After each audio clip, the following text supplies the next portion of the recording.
Good evening, everyone. I want to thank you for taking part in this very special event. And particularly, I want to thank Mitch Fraser and Tories for generously hosting it.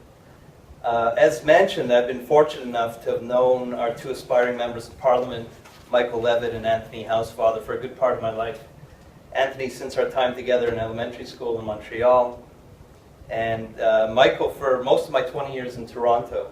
The Liberal Party, and indeed Canada, is fortunate to have individuals of their high caliber, willing to commit to setting out on a path to public service. I feel that too few do so, and I really applaud them both. Public service can not only be an honorable calling, but it occasionally produces individuals who accomplish truly great things. This leads me to the introduction of our very special guest, the Honourable Irwin Cotler. It is said that for a man to be humble, he need not be someone who has plenty to be humble about. In fact, the opposite is more often true. The greater the man, the more humble he is likely to be. Perhaps more than any individual in public life, past or present, Irwin Cotler exemplifies a unique melding of intellect and compassion, of heart and mind, of greatness and humility. International human rights lawyer, counsel to prisoners of conscience, peace activist, member of parliament, former minister of justice and attorney general, constitutional and comparative law scholar, and most significant to me, teacher and professor.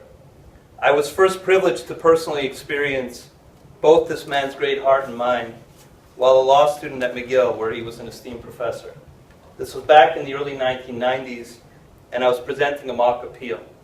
As chance would have it, Professor Cotler was one of the three individuals listening to my presentation. Needless to say, these things can be a stressful event in the life of a law student. When I finished my presentation, Professor Cotler, in that measured tone of voice and reasoned manner we've all come to know and respect over the years, thanked me for my efforts, praised me for what I had covered well, and gently listed 10 things that I could have done better. Each point interrelated and building upon the other. I was in shock and awe. More importantly, I walked out thinking that this is an individual I could learn from, and not just about the law. I asked if I could follow up with him to learn in greater detail how I might have done better, and characteristically he said yes. I ended up taking a number of his courses and working for him as a researcher in the summer. It was an invaluable mentorship. To this day, he has had an enormous impact on the way I look at the world and the decisions I make. Professor Cotler was recently interviewed by the Globe and Mail on the occasion of his having been named the inaugural winner of the Law Society of Upper Canada Human Rights Award. In that interview, he spoke of the influence of his parents. His father taught him as a child, among other things, that the pursuit of justice is equal to all of the other commandments combined. And it was in this vein that he got deeply involved in two of the great human rights struggles of the second half of the 20th century, the struggle for Soviet Jewry and the struggle against apartheid in South Africa. And we all know that these struggles were successfully resolved. Professor Cotler's advocacy, including his campaign to shame governments into recognizing the oppressive nature of their regimes, mobilized support and helped lead to the freedom of such iconic figures like Natan Sharansky and Nelson Mandela.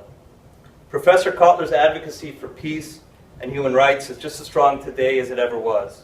Sadly, there are still plenty of political prisoners all over the world who have been wrongfully detained for simply exercising the freedoms that we here in Canada often take for granted. Many of these prisoners have in fact disappeared or perished.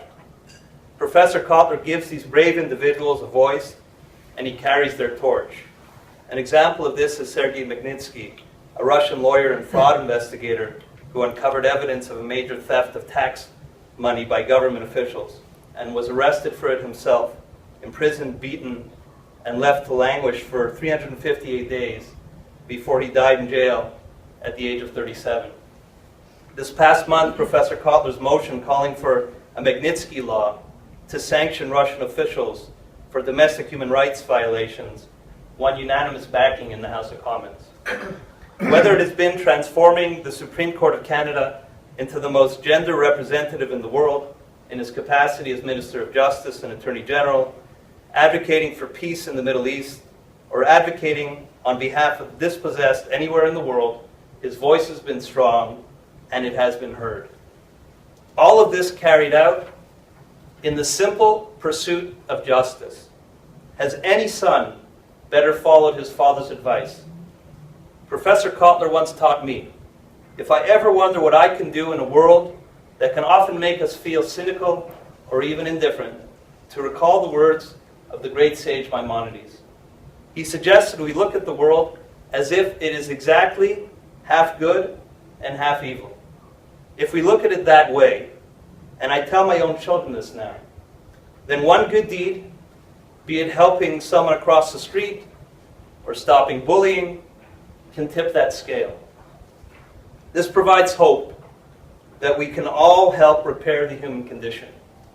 And no one has done so more than the man I'm introducing, a man who transcends politics but embodies the conscience of a nation.